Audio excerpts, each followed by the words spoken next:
નમસ્કાર વિદ્યાર્થી મિત્રો, વિડીયો જોઈ રહેલા ધોરણ 10ના તમામ વિદ્યાર્થી મિત્રોનું આપણા સૌની આ યુટ્યુબ ચેનલમાં સ્વાગત છે. મિત્રો, આપણે 7મું પ્રકરણ વિજ્ઞાનમાં નિયંત્રણ અને સંકલન ભણી રહ્યા છીએ.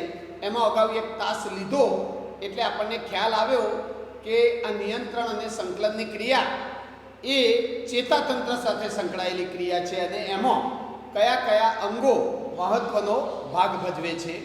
હવે આજે આપણે પરાવર્તી ક્રિયા અને પરાવર્તી કમાન કોને કહેવાય એ બહુ અગત્યનો મુદ્દો સમજવાના છીએ અને આપણી સાથે સીધી સંકળાયેલી આ ક્રિયા છે. હવે આ પરાવર્તી ક્રિયા સમજતા પહેલાં એક વખત આપણે આપણું ચેતાતંત્ર કેવી રીતે કાર્ય કરે છે એની વાત કરીએ. તો જો સમજીએ કે આપણું ચેતાતંત્ર કેવી રીતે કાર્ય કરતું હોય છે. આપણને કોઈ અહીંયા સ્પર્શ કરે તો મગજને જાણ થાય છે. તમારા હાથે કોઈ ગરમ વસ્તુનો સ્પર્શ કરશે તો પણ તમને જાણ થાય છે અને તમે ગરમ વસ્તુનો સ્પર્શ થાય એટલે તરત હાથ ખેંચી લો છો. તો આવી બધી જે ક્રિયાઓ થાય છે એ ક્રિયાઓ કેવી રીતે થાય છે એ થોડું સમજી લઈએ પહેલાં. તો જુઓ, આપણા શરીરની અંદર મગજ એ ચેતાતંત્રનું મુખ્ય અંગ છે. મગજ આપણા શીર્ષ ભાગમાં આવેલું હોય છે. આપણે આકૃતિ દ્વારા સમજીએ કે આ ચેતાતંત્ર કેવી રીતે કાર્ય કરે છે. જો અહીંયા આપણું મગજ હોય, મગજની રચના આપણે ડિટેલમાં આના પછીના તાસમાં ભણવાના છીએ. મગજના બધા ભાગોનું કાર્ય સહિત ડિટેલમાં અભ્યાસ કરવાના જ છીએ. હાલ ખાલી સમજી લઈએ કે આપણી સાથે રોજિંદા જીવનમાં થતી આ બધી ક્રિયાઓ કેવી રીતે થાય છે. તો જો આ મગજ છે, મગજમાંથી મગજના પાછળના ભાગમાંથી એક પાતળી દોરી જેવી એક રચના બહાર નીકળતી હોય છે. આ રચનાને કહેવામાં આવે છે કરોડરજ્જુ. કરોડરજ્જુ, આને શું કહેવાય? કરોડરજ્જુ કહે છે. આ છે મગજ. સમજવા માટે છે, બહુ સમજી લેજો કારણ કે પછીના પ્રશ્નોમાં ખૂબ કામમાં લાગશે. આ છે કરોડરજ્જુ. હવે કરોડરજ્જુ એ ખૂબ જ સંવેદનશીલ અંગ છે. ડૉક્ટરો પણ ઓપરેશન કરતી વખતે કરોડરજ્જુનું કોઈ ઓપરેશન સીધા કરતા નથી, કરોડરજ્જુને સંછેડતા પણ નથી. કારણ કે કરોડરજ્જુની અંદર ઘણી બધી સૂક્ષ્મ ચેતાઓ આવેલી હોય. એ કરોડરજ્જુને કોઈ નુકસાન થાય તો એ ચેતા કઈ ચેતા કોની સાથે જોડાયેલી છે એ પણ કોઈ સમજી શકે નહીં. એવી બહુ જટિલ રચના ધરાવતી આ કરોડરજ્જુ છે. હવે કરોડરજ્જુના રક્ષણ માટે કુદરતે આપણને મણકા આપેલા છે. એટલે કે આપણી પીઠ તરફ તમે જોશો પાછળના ભાગે તો 31 મણકા કરોડરજ્જુના રક્ષણ માટે હોય છે. એટલે કે મણકો હોય, એ મણકાની વચ્ચે જગ્યા હોય, વચ્ચે છિદ્ર હોય, એ છિદ્રોમાંથી આ કરોડરજ્જુ પસાર થતી હોય. એટલે આપણે આ રીતે અહીંથી મણકાની શરૂઆત થઈ જાય, કરોડરજ્જુ જ્યાંથી ચાલુ થાય ત્યાંથી આ રીતે આવા મણકા આવેલા હોય છે. બરાબર? આવા 31 મણકા હોય. આમ તમે ગણો તો 33 મણકા થાય, પણ છેલ્લા 3 31, 32 અને 33 નંબરના 3 મણકા જોડાયેલા હોય છે. એટલે એને મેડિકલની ભાષામાં આ જોડાયેલા હોય એને એક જ ગણવામાં આવે છે. એટલે 31 મણકા હોય. મણકાની વચ્ચેની જગ્યામાંથી આ કરોડરજ્જુ પસાર થયેલી હોય છે. હવે દરેક મણકામાંથી એક જોડ ચેતાઓ નીકળે છે. એક જોડ એટલે 2 ચેતાઓ નીકળે છે. આ રીતે ધારો કે તમારો હાથ છે, બરાબર? હવે ધારો કે આ મણકો છે તો એમાંથી એક ચેતા આ નીકળી, બીજી ચેતા આ રીતે આપણે અહીંયાથી બતાવીએ છીએ આ નીકળી, બરાબર? એક મણકામાંથી 2 ચેતાઓ નીકળશે. આમ આ રીતે 31 મણકામાંથી આવી 31 જોડ ચેતાઓ નીકળતી હોય છે. હવે આ ચેતાઓ આપણા શરીરના કયા અંગો સાથે જોડાયેલી હોય? તો જુઓ, દરેક મણકામાંથી બે ચેતાઓ નીકળતી હોય, એમાં એક ચેતા જે હોય એને સંવેદી ચેતા કહે છે. એને કહેવાય સંવેદી ચેતા. જે આપણી જે જ્ઞાનેન્દ્રિયો છે, આપણા શરીરમાં જે સંવેદના ગ્રાહી અંગો છે એની સાથે સંકળાયેલી હોય. દાખલા તરીકે આ છે તમારી ચામડી, ત્વચા, તો એ સંવેદના ગ્રાહી અંગ કહેવાય. એની સાથે એક ચેતા સંકળાયેલી. ચેતા એટલે ચેતાકોષો ભેગા મળી અને જે રચના બને એને ચેતા કહીએ છીએ. ચેતામાં ચેતાકોષો જ હોય. તો આ સંવેદી ચેતા છે. અને બીજી નીકળે એને પ્રેરક ચેતા કહેવામાં આવે છે, અથવા તો ચાલક ચેતા કહેવામાં આવે છે. આ બીજી જે છે એ પ્રેરક અથવા ચાલક ચેતા કહેવાય. હવે બીજી ચેતા સ્નાયુઓના સંપર્કમાં હોય છે. એટલે કે એ ચેતા આપણા શરીરના હલનચલન માટે જવાબદાર સ્નાયુઓ છે ને સ્નાયુઓના સંપર્કમાં હોય. એટલે ધારો કે અહીંયા આ સ્નાયુઓ છે જે હાથને વાળી શકે છે, હલનચલન કરાવી શકે છે. તો આવી કંઈક રચના આપણા શરીરની અંદર ચેતાતંત્રની જોવા મળે છે.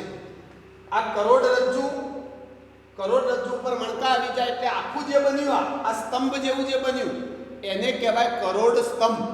જે કરોડ સ્તંભ આપણી પીઠ પાછળ આપણે જોઈ શકીએ છીએ. કેટલાક દુબળા માણસો હોય એમ વોકા વળે અને એમની પીઠ ખુલ્લી દેખાતી હોય તો તમે એના મણકા પણ ગણી શકો છો, કેટલાક મણકા. તો એ કરોડ સ્તંભ છે. કરોડ સ્તંભમાં વચ્ચે કરોડરજ્જુ આવેલી હોય છે. હવે આપણા ચેતાતંત્રનું મુખ્ય અંગ મગજ છે. આ મગજ, એ મગજ બધી માહિતી મેળવે, પછી એ માહિતીનું પૃથક્કરણ કરશે અને પછી એ ઓર્ડર આપશે. હવે આખી ક્રિયા કેવી રીતે થાય જુઓ, સમજો. દાખલા તરીકે આ તમારી ચામડી છે, એને કોઈએ સ્પર્શ કર્યો, તમારા હાથને કોઈ સ્પર્શે છે તો મગજને જાણ થઈ જાય છે, બરાબર. હવે આમાં કેવી ક્રિયા થઈ આખી જુઓ, સમજો. આખું કેવી રીતે બધું એકબીજા સાથે સંકળાય છે. તમારા હાથે કોઈએ સ્પર્શ કર્યો તો એ મેસેજ, એ સંદેશો કોને મેળવ્યો? સૌથી પહેલા સંવેદી ચેતાએ. અને સંવેદી ચેતા દ્વારા એ સંદેશો, સ્પર્શનો સંદેશો સંવેદી ચેતાએ મોકલ્યો અહીંયા એટલે કરોડરજ્જુને મોકલ્યો. કરોડરજ્જુ મગજમાં જતી હોય એટલે સંદેશો ક્યાં જાય? મગજમાં જાય.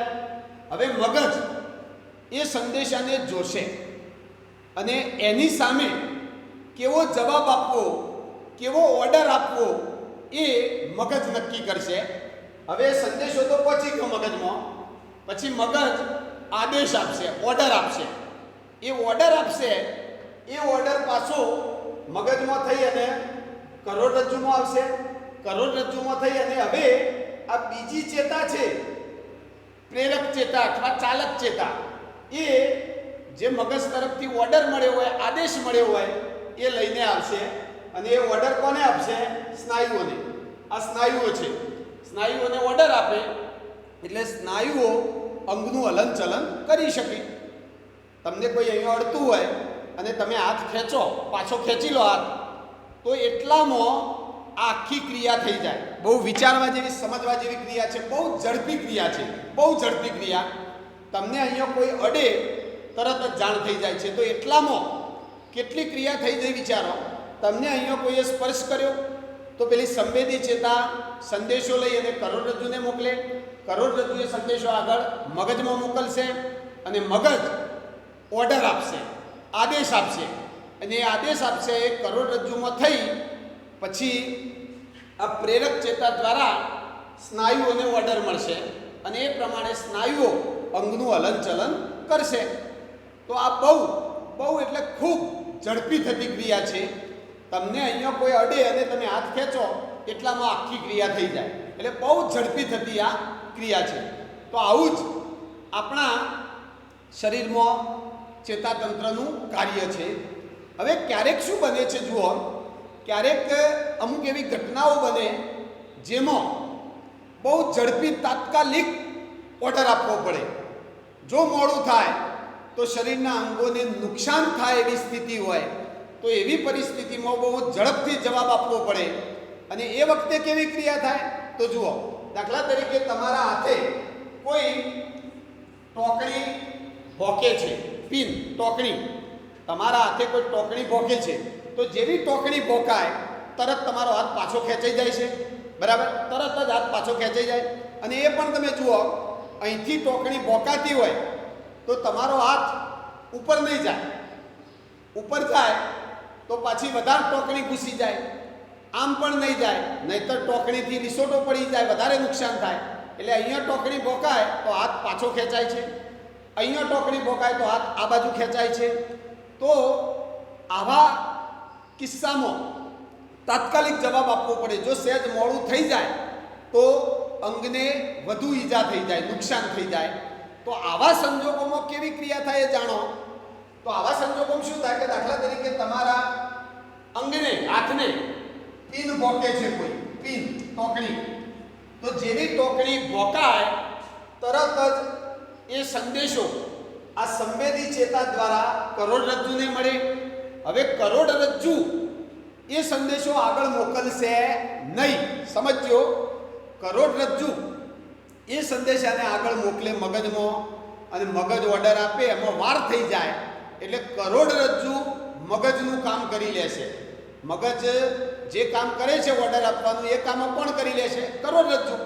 એટલે સંદેશાને મગજ સુધી પહોંચાડશે નહીં. જેવો સંદેશો આવ્યો એવી કરોડરજ્જુ જ ઓર્ડર આપશે, અને એ કરોડરજ્જુ તરત ઓર્ડર આપે. એ ઓર્ડર આ પ્રેરક ચેતા દ્વારા સ્નાયુઓને મળે, એટલે સ્નાયુનું હલનચલન થાય અને તાત્કાલિક તમારો હાથ પાછો ખેંચાઈ જાય.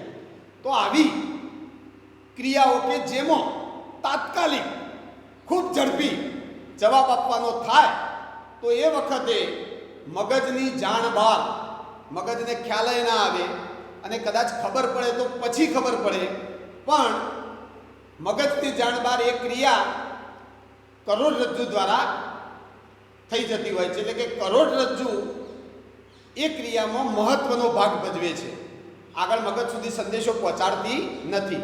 તો આવી જે ક્રિયાઓ હોય, આવી ક્રિયાઓ કે જેમાં તાત્કાલિક પ્રતિચાર આપવાનો હોય, તાત્કાલિક જવાબ મોકલવાનો હોય, તો એ ક્રિયાઓ કરોડરજ્જુ દ્વારા નિયંત્રિત થતી હોય છે. અને એવી ક્રિયાઓને કહેવાય પરાવર્તી ક્રિયાઓ. હવે ખ્યાલ આવ્યો? પરાવર્તી ક્રિયાઓ એટલે, પરાવર્તી ક્રિયાઓ એટલે મગજની જાણ બહાર થતી એવી ક્રિયાઓ કે જેમાં તાત્કાલિક પ્રતિચાર આપવાનો હોય, તો એવી ક્રિયાઓને આપણે પરાવર્તી ક્રિયાઓ કહીએ છીએ. હવે પરાવર્તી ક્રિયાની વ્યાખ્યા અને ઉદાહરણો જોઈએ એના પહેલાં બે શબ્દો સમજવા પડશે. એ બે શબ્દો વ્યાખ્યામાં આપણે ઉપયોગ કરવાના છીએ, તો એ બે શબ્દો સમજીએ. અને જુઓ, સમજી લો, પરાવર્તી ક્રિયામાં જ કરોડરજ્જુ ઓર્ડર આપશે અને તાત્કાલિક જવાબ આપવાનો થાય એટલે પરાવર્તી ક્રિયા થાય. બાકી બીજી બધી જે ક્રિયાઓ છે, પરાવર્તી ક્રિયા સિવાયની ક્રિયાઓ કે જેમાં તાત્કાલિક પ્રતિચાર આપવાનો ના હોય, એ બધી ક્રિયાઓમાં મગજ જ ઓર્ડર આપે છે. એટલે કે સંવેદી ચેતા સંદેશો કરોડરજ્જુને આપે, કરોડરજ્જુ એ સંદેશો મગજમાં મોકલે, મગજ એ સંદેશાનું પૃથક્કરણ કરશે, જોશે ભાઈ કેવા પ્રકારનો સંદેશો છે, ક્યાંથી આવ્યો છે, કેવો ઓર્ડર આપીશું, પછી એ મગજ ઓર્ડર આપશે. એ ઓર્ડર કરોડરજ્જુમાં થઈ અને પછી આ પ્રેરક ચેતા દ્વારા સ્નાયુઓને મળે છે. પરંતુ પ્રતિવર્તી ક્રિયાઓમાં તાત્કાલિક પ્રતિચાર આપવાનો હોય, જેમાં મગજની જાણ બહાર કરોડરજ્જુ મગજનું કામ કરી લે છે અને કરોડરજ્જુ પોતે જ સંદેશો મેળવી અને તરત ઓર્ડર આપી દે છે. હવે બે શબ્દો સમજી લઈએ, ત્યાર પછી આપણે આ પરાવર્તી ક્રિયાની વ્યાખ્યા અને ઉદાહરણો જોઈએ. તો જો બે શબ્દો સમજવાના છે, એક બાહ્ય ઉત્તેજના કોને કહેવાય અને પ્રતિચાર એટલે શું. તો જો ધ્યાન રાખો, બાહ્ય ઉત્તેજના એટલે દાખલા તરીકે તમારા શરીરને કોઈ સ્પર્શ કરે તો એ સ્પર્શ થવો એ બાહ્ય ઉત્તેજના કહેવાય. તમારા હાથે કોઈ ટોકણી મારે તો એ ટોકણી મારે એ બાહ્ય ઉત્તેજના કહેવાય. બરાબર. તમારી આંખો ખુલ્લી હોય અને એ આંખોમાં આ પ્રકાશ થાય તો એ પ્રકાશ અંદર દાખલ થાય આંખમાં, તો એ પ્રકાશ શું કહેવાય? બાહ્ય ઉત્તેજના કહેવાય. ખ્યાલ આવ્યો? બાહ્ય ઉત્તેજના એટલે આપણા જે શરીરના સંવેદનાગ્રાહી અંગો હોય એને બાહ્ય પરિબળ સ્પર્શ કરે તો એ બાહ્ય ઉત્તેજના કહેવાય. હવે પ્રતિચાર એટલે શું? તો પ્રતિચાર એટલે જવાબ આપવો. દાખલા તરીકે આ રૂમની અંદર એક બારણું છે, 3 બારીઓ છે. હવે ધારો કે આ રૂમની અંદર આગ લાગી હોય, આગ લાગે તો મારું પહેલું કામ શું હોય? આ રૂમમાંથી બહાર નીકળી જવું. તો જેવી આગ લાગે અને આપણને ભય જેવું લાગે તો તરત આપણે બહાર નીકળી જઈએ. તો એ રૂમની બહાર નીકળી જઈએ એ શું કહેવાય? પ્રતિચાર કહેવાય. પ્રતિચાર એટલે કોઈ ઘટના સામે જવાબ આપવો. કોઈ ઘટના સામે જવાબ આપવો. દાખલા તરીકે અહીંયા ટોકણી વાગે તો મારો હાથ પાછો ખેંચાય, એ હાથ પાછો ખેંચો એને પ્રતિચાર આપ્યો કહેવાય. બરાબર. પ્રતિચાર એટલે વળતો જવાબ. કોઈ ઘટના બને એના પછી તમે એનો જે વળતો જવાબ આપો છો એને કહેવાય પ્રતિચાર.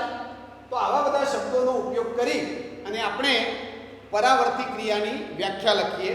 તો પરાવર્તી ક્રિયા મગજની જાણ બહાર થતી હોય છે અને એમાં બાહ્ય ઉત્તેજના સામે આપણે પ્રતિચાર દર્શાવીએ છીએ. એટલે વ્યાખ્યા આવી થાય, એની વ્યાખ્યા આવી થાય. જો 2 માર્ક કે 3 માર્કનો પ્રશ્ન પૂછાય તો વ્યાખ્યાને ઉદાહરણો ખાસ લખવા પડે. એટલે મગજની જાણ બહાર, મગજની જાણ બહાર, મગજની જાણ બહાર બાહ્ય ઉત્તેજના સામે પ્રતિચાર દર્શાવતી ક્રિયાને, પ્રતિચાર દર્શાવતી ક્રિયાને આપણે પરાવર્તી ક્રિયા તરીકે ઓળખીએ છીએ. બરાબર. એટલે મગજની જાણ બહાર બાહ્ય ઉત્તેજના સામે પ્રતિચાર દર્શાવતી ક્રિયાને પરાવર્તી ક્રિયા કહે છે. પરાવર્તી ક્રિયામાં મુખ્ય ભાગ કયું અંગ ભજવશે? કરોડરજ્જુ. એટલે કે પરાવર્તી ક્રિયા માટે મુખ્ય અંગ કરોડરજ્જુ છે. એટલે આપણે લખી શકીએ કે પરાવર્તી ક્રિયામાં કરોડરજ્જુ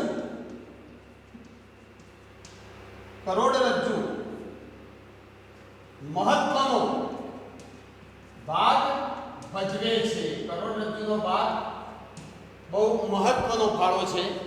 હવે આ ક્રિયામાં મગજને જાણ, શરૂઆતમાં તો મગજને જાણ થાય જ નહીં અને કદાચ જાણ થાય તો આખી ક્રિયા પતી જાય પછી જાણ થાય. એટલે કે આ ક્રિયામાં મગજને જાણ થતી નથી અથવા જાણ થાય તો એ પાછળથી થતી હોય છે. જો એક ઉદાહરણ આપું એટલે સરસ સમજી શકો તમે. દાખલા તરીકે તમે રાત્રે ઊંઘ્યા હોય, સમજો, પ્રયોગ કરવો કરી જોજો. રાત્રે તમે ઊંઘ્યા છો, આરામ કરો છો, એટલે મગજ આરામ કરતું હોય, મગજ આરામ કરતું હોય. હવે મગજ આરામ કરતું હોય, તમે ઊંઘ્યા છો, એ સમયે તમને તમારો મિત્ર ઊંઘમાં હાથ કે પગ ઉપર એક ટોકણી મારે છે. હવે જેવી ટોકણી પગે ટોકણી મારે તો ઊંઘમાં ને ઊંઘમાં તમે પગ ખેંચી લેશો, ઊંઘમાં ને ઊંઘમાં પગ ખેંચી લેશો. તમે ઉઠો પણ નહીં કદાચ, મગજને જાણે ના થઈ હોય, પણ જેવી ટોકણી પગે મારી તરત કરોડરજ્જુએ ઓર્ડર આપી અને સ્નાયુઓને ઓર્ડર આપ્યો એટલે પગ ખેંચાઈ ગયો. હવે તમે સવારે ઉઠો ત્યારે જાણ થાય અને ના પણ થાય, કંઈ નક્કી નહીં. સવારે તમે ઉઠો અને ક્યાંક લોહી વધારે આવ્યું હોય અને તમે જુઓ કે ભાઈ ગાદી પર લોહી ક્યાંથી આવ્યું અને તમને ક્યાંક વળી ખબર પડે કે ભાઈ સોજે કંઈક વાગી ગયું હશે તો જાણ થાય, બાકી જાણ નાએ થાય. એટલે આ પરાવર્તિત ક્રિયામાં મગજને જાણ થતી નથી અને જાણ થાય તો પાછળથી થતી હોય છે. દાખલા તરીકે મગજ જ્યારે જાગૃત અવસ્થામાં હોય, દાખલા તરીકે હાલ આપણે જાગૃત અવસ્થામાં છીએ પણ હું કોઈ કામમાં વ્યસ્ત છું, મગજ હાલ આ ભણાવવાનું કામ કરતો હોય તો ભણાવવાના કામમાં મગજ વ્યસ્ત છે. આવામાં ધારો કે અહીંયા કંઈક ટોકણી હોય અને મારો હાથ અડી જાય તો તરત જ હાથ ખેંચાઈ જાય, બરાબર? તો પરાવર્તિત ક્રિયા તો થઈ ગઈ. જેવો અહીંયા હાથ અડ્યો, ટોકણી ભોંકાઈ, તરત હાથ પાછો ખેંચાઈ ગયો અને પછી હું જોઉં કે ભાઈ શું થયું, તો જોઉં તો ખબર પડે કે અહીંયા ટોકણી હતી અને વાગી હતી, અહીંયા લોહી આવ્યું. એ જાણ થાય મગજને તો પાછળથી થાય. એટલે પરાવર્તિત ક્રિયામાં મગજને જાણ થાય ખરી અને ક્યારેક ના પણ થાય. એટલે આપણે લખવું હોય તો બધું લખી શકીએ. આ ક્રિયામાં જ્યારે મગજ આરામમાં હોય અથવા કોઈ કામમાં વ્યસ્ત હોય ત્યારે આ ક્રિયા થતી હોય છે. આ ક્રિયામાં મગજને જાણ થતી નથી અને જાણ થાય તો પણ પછીથી થાય છે. આખી ક્રિયા પતી જાય પછીથી જાણ થાય છે. ચલો હવે આવી ક્રિયાનો ઉદાહરણો જોઈ લઈએ. પરાવર્તિત ક્રિયાનો કેટલાક ઉદાહરણ જોઈએ કે જેમાં તાત્કાલિક પ્રતિચાર આપવો પડતો હોય એવી ક્રિયાઓ આપણા રોજિંદા જીવનમાં થતી જ હોય છે. તો એવી કઈ ક્રિયાઓ છે કે જેમાં કરોડરજ્જુ ઓર્ડર આપી દેશે, તાત્કાલિક પ્રતિચાર આપશે? તો એવી ક્રિયાઓમાં ઉદાહરણો લખીએ તો એક તો કોઈ ગરમ વસ્તુનો આપણી ચામડી ઉપર સ્પર્શ થાય અને હાથ ખેંચાઈ જાય એ પરાવર્તિત ક્રિયા છે. એટલે કે ગરમ વસ્તુને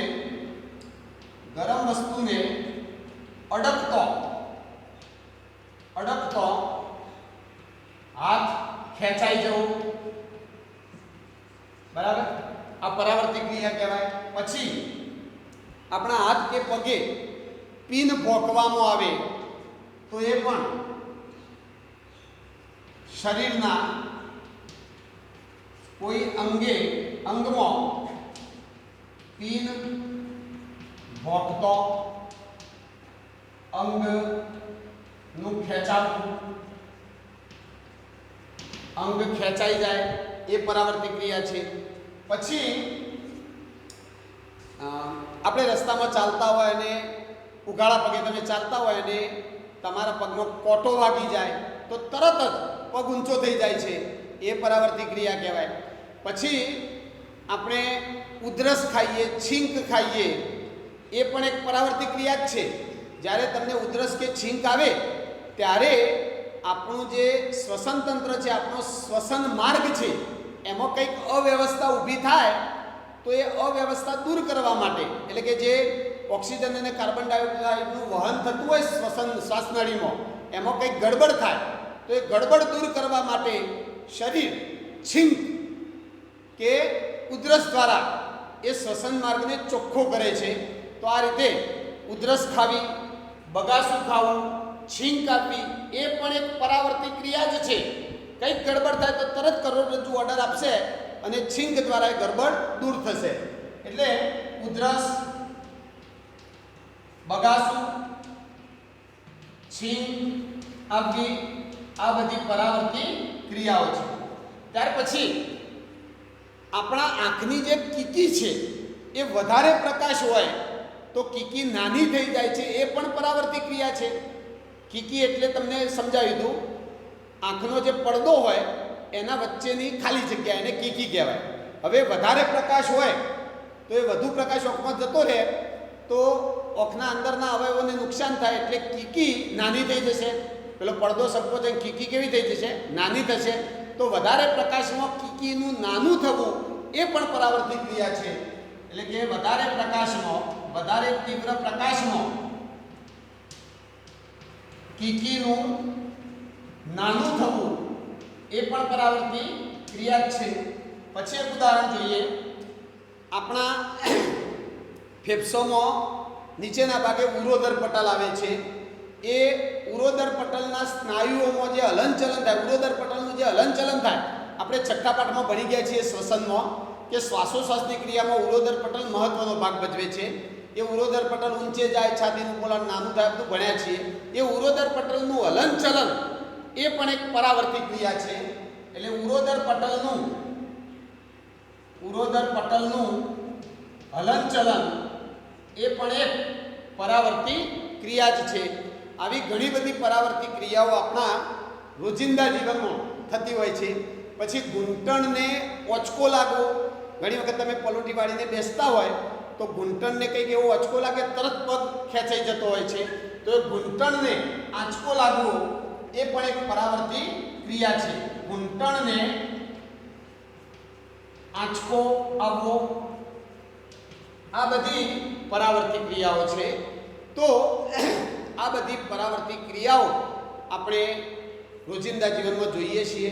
પછી એક બીજી ક્રિયા કહું તમને, આંખનો પલકારો થવો. તમે જોજો, આ રીતે તમે આંખો ખુલ્લી રાખી હોય અને તમારો મિત્ર ઝડપથી એનો હાથ આંખની નજીક લાવશે, તરત પલકારો મારે છે.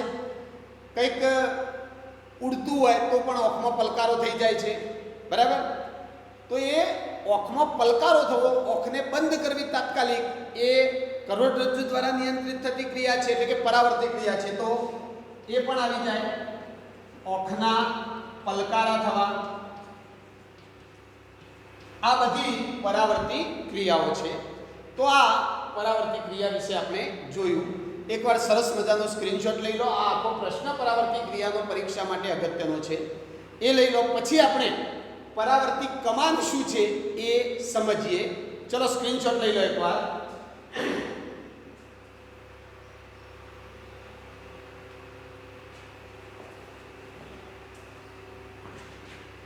ચાલો સ્ક્રીનશોટ લઈ લીધો હોય તો હવે આપણે પરાવર્તી કમાનની વાત કરીએ કે ભાઈ પરાવર્તી કમાન શું છે.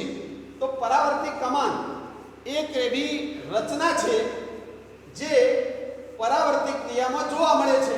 પરાવર્તી ક્રિયામાં જોવા મળતી એક એવી રચના કે જેને પરાવર્તી કમાન કહેવામાં આવે છે.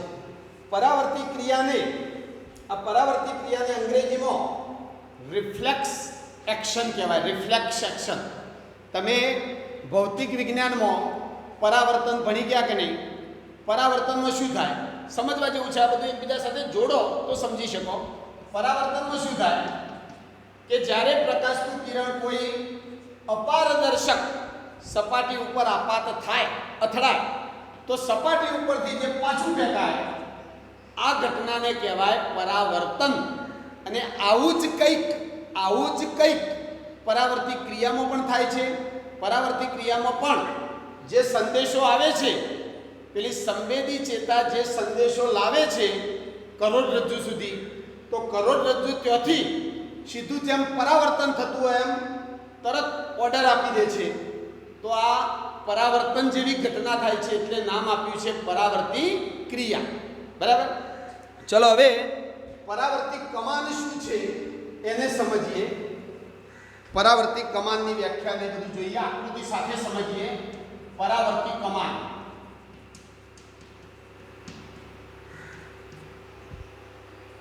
ચાલો જુઓ. પરાવર્તી કમાન એટલે પરાવર્તી ક્રિયામાં 3 અંગો મહત્વનો ભાગ ભજવે છે. તમે જુઓ, એક તો સંવેદી ચેતા જે સંદેશો લાવશે, બરાબર? સમજો, એક સંવેદી ચેતા જે સંદેશો લાવશે. સંવેદી અંગથી સંદેશો કોણ લાવશે? કરોડરજ્જુ સુધી સંવેદી ચેતા. પછી એક કરોડરજ્જુ જે ઓર્ડર આપશે, અને એ ઓર્ડર કોને આપશે? એ ઓર્ડર આપશે સ્નાયુઓને. પણ એ સ્નાયુઓ સુધી ઓર્ડર પહોંચાડશે કોણ? પ્રેરક ચેતા. તો અહીંથી આ પ્રેરક ચેતા અથવા તો ચાલક ચેતા એ સ્નાયુઓ સુધી ઓર્ડર પહોંચાડશે. સ્નાયુ, આ સંવેદી અંગ. તો જો સમજો આપો, સંવેદી અંગથી સંદેશો સંવેદી ચેતા દ્વારા કરોડરજ્જુ સુધી પહોંચે છે. કરોડરજ્જુ એ સંદેશાનું પૃથક્કરણ કરી ઓર્ડર આપે છે અને એ ઓર્ડર પ્રેરક ચેતા દ્વારા સ્નાયુઓને મળે છે અને સ્નાયુઓને ઓર્ડર મળે એટલે તરત સ્નાયુઓ અંગનું હલનચલન કરાવી શકે છે. તો આ આખી જે રચના બની એ કમાન જેવી રચના બની. કમાન એટલે શું કહેવાય? કમાન એટલે આવી રચના હોય એને કમાન કહેવાય. આપણે તીર કામઠું હોય છે, તીર કામઠામાં આ જે આવી રચના બને છે એને કમાન કહેવાય, કમાન. અને એવી જ કંઈક રચના આમાં પણ બને છે. આ સંવેદી ચેતા, પછી કરોડરજ્જુ અને આ પ્રેરક ચેતા. તો આ કમાન જેવી જે રચના બની એને કહેવાય પરાવર્તી કમાન. આ રચનાને પરાવર્તી કમાન કહે છે. એટલે એની વ્યાખ્યા આવી છે, પરાવર્તી ક્રિયામાં સંકળાયેલ, આ પરાવર્તી ક્રિયામાં સંકળાયેલ સંવેદી ચેતા, પ્રેરક ચેતા અને કરોડરજ્જુ સહિતના આ આખા જોડાણને પરાવર્તી કમાન કહે છે. પરાવર્તી કમાન એટલે આ ત્રણ અંગોનું જોડાણ, સંવેદી ચેતા, કરોડરજ્જુ અને પ્રેરક ચેતાનું આખું જે જોડાણ થઈ જે કમાન જેવી રચના બની એને કહેવાય પરાવર્તી કમાન. એટલે એની વ્યાખ્યા આપણે આ રીતે લખી શકીએ, પરાવર્તી ક્રિયામાં સંકળાયેલ સંવેદી ચેતા, પછી પ્રેરક ચેતા એટલે ચાલક ચેતા પણ કહેવાય, તથા કરોડરજ્જુ સહિતના જોડાણને, આ ત્રણેય વસ્તુ જોડાઈ અને જે કમાન જેવી રચના બને છે એને પરાવર્તી કમાન કહે છે. એટલે કરોડરજ્જુ સહિતના જોડાણને પરાવર્તી કમાન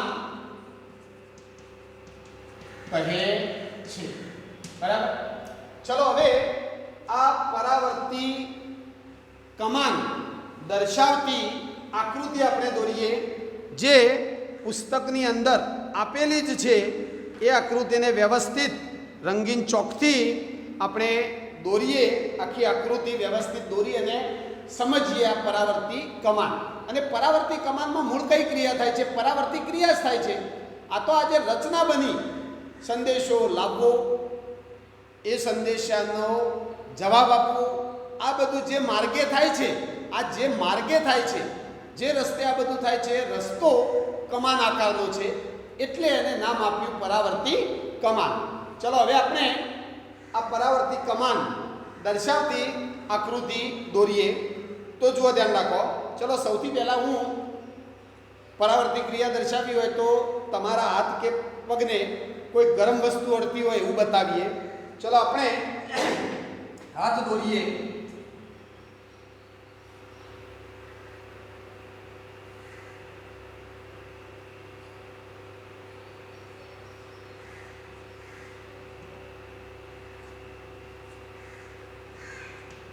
હવે કોઈ ગરમ કે ઠંડી વસ્તુ છે, દાખલા તરીકે આ કોઈ ગરમ વાસણ છે, આ કોઈ ગરમ વાસણ છે જેને તમે અડો એટલે તરત જ હાથ પાછો ખેંચાય છે.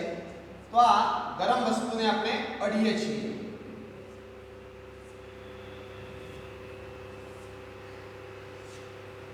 ચલો આ થઈ ગયો હાથ. બરાબર. આ હાથ છે. હાથ આ ગરમ વસ્તુને અડે છે. આ ગરમ વસ્તુ છે, ગરમ વસ્તુ. હવે જોજો. ચલો હવે હું અહીંયા દોરીશ, કરોડરજ્જુનો થોડો ભાગ દોરીશ, એના અંદરની રચના દોરીશું. એક મણકામાંથી બે ચેતાઓ નીકળે છે એ દર્શાવીશું. તો ચલો હું પહેલા અહીંયા મણકો દોરી દઉં આ રીતે.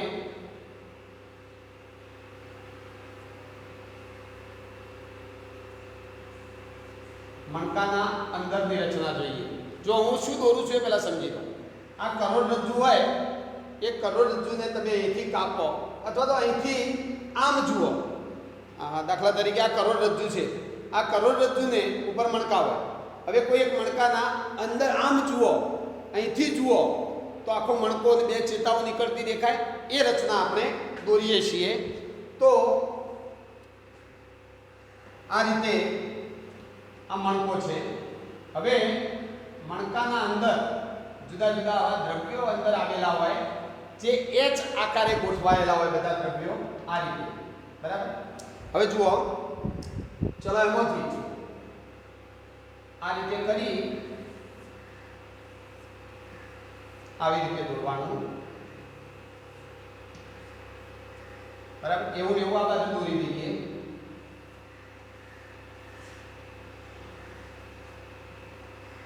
બરાબર. ચલો હવે જુઓ,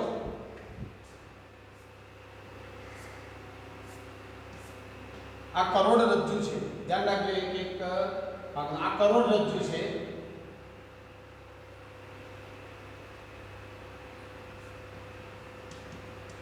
કરોડરજ્જુ. હવે આ કરોડરજ્જુ, આ આખી કરોડરજ્જુ આ રીતે છે. જનરલ સામાન્ય ક્રિયાઓમાં, પરાવર્તિત ક્રિયા સિવાયની સામાન્ય ક્રિયાઓમાં સંદેશો આ દિશામાં જાય, એટલે કે સંદેશો મગજ તરફ આ દિશામાં જાય. બરાબર. અહીંયા સંદેશો જાય મગજ તરફ, એટલે લખવું હોય તો લખી દઈએ મગજ તરફ. પણ આ પરાવર્તિત ક્રિયામાં તો સંદેશો મગજ તરફ જવાનો નથી. કરોડરજ્જુ પોતે મગજનું કામ કરશે. ચલો હવે જોજો ખાસ હવે અંદરની રચના. હવે પહેલા તો સંવેદી ચેતાઓ દોરી દઉં. સંવેદી ચેતા સંવેદના ગ્રાહી અંગથી, જે ગ્રાહી અંગ હોય, સંવેદના ગ્રાહી અંગ, ત્યાંથી સંવેદી ચેતા સંદેશો લાવશે. એટલે આ હાથ એ આપણો ગ્રાહી અંગ કહેવાય. આ શું કહેવાય? ગ્રાહી અંગ. અને હાથના ઉપરની જે ચામડી છે, ત્વચા છે, એ ગ્રાહી અંગ છે. હવે આ ગ્રાહી અંગમાંથી સંદેશો, ચલો અલગ ચોકથી દર્શાવીએ. ચલો અહીંથી, ચલો વાઈટથી બતાવું. અહીંથી આ સંદેશો આમ જશે આગળ. બરાબર. આ રીતે અહીંયા પહોંચી ગયો, આ કરોડરજ્જુ સુધી આવી ગયો. આ છે આ આખી સંવેદી ચેતા.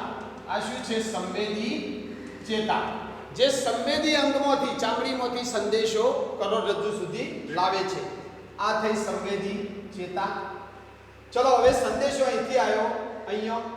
હવે આ અંદરના ભાગે એક પૃથક્કરણીય ચેતા હોય, પૃથક્કરણ ચેતાકોષ હોય, કે જે સંદેશો આવ્યા પછી જોશે કે ક્યાંથી સંદેશો આવ્યો છે, જવાબ કેવી રીતે આપવો, આ બધી માહિતીનું પૃથક્કરણ કરશે, અભ્યાસ કરશે.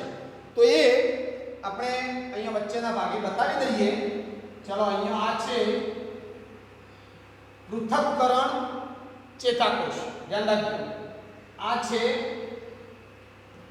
પૃથક્કરણ ચેતાકોષ, અથવા પૃથક્કરણ ચેતા લખવાનો પણ વાંધો નથી. ચલો હવે જોજો બરાબર. અહીંથી સંદેશો અહીંયા પહોંચ્યો, પૃથક્કરણ ચેતાકોષે એનું પૃથક્કરણ કર્યું. હવે જવાબ આપવાનો છે, વળતો જવાબ, પ્રતિચાર આપવાનો છે. તો એ પ્રતિચાર આ બીજા ચેતા દ્વારા, બીજી ચેતા દ્વારા, એટલે અહીંથી આ બીજી ચેતા નીકળી અહીંયા આવી. હવે એ ચેતા કોને ઓર્ડર આપશે? સ્નાયુઓને.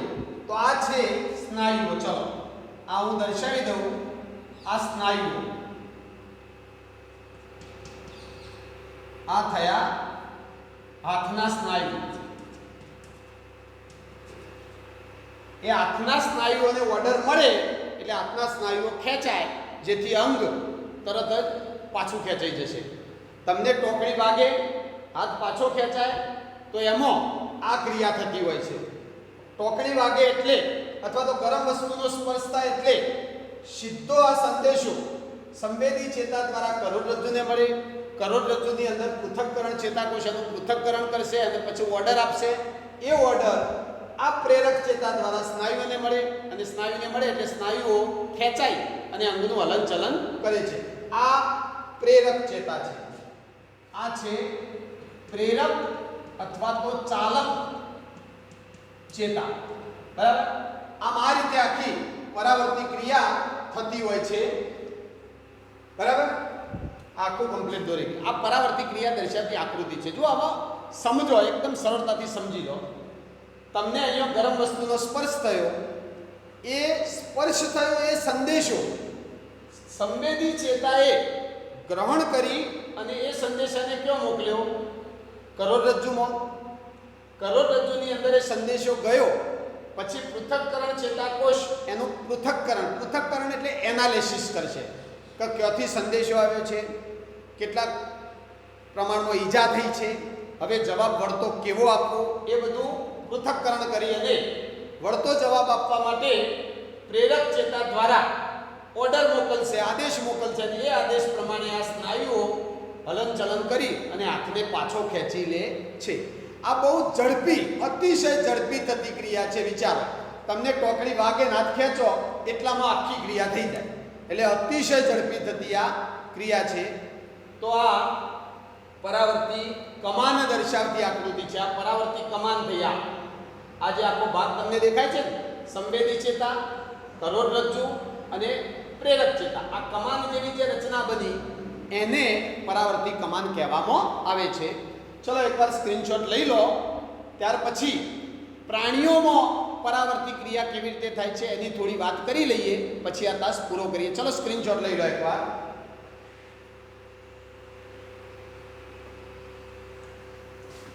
ચાલો જુઓ.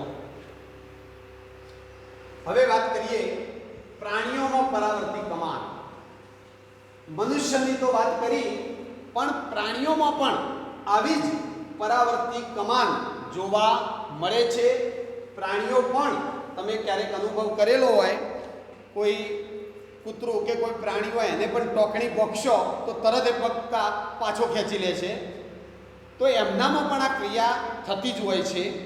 તો પ્રાણીઓમાં પરાવર્તી કમાન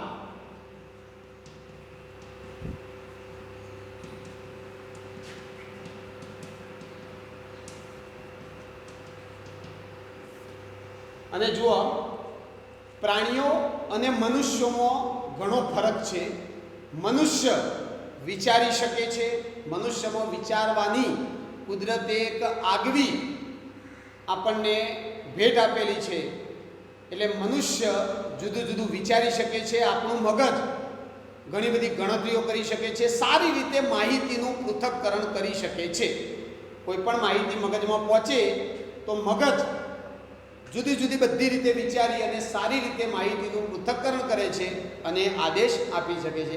પ્રાણીઓનું મગજ આપણા જેટલી વિચાર શક્તિ ધરાવતું નથી.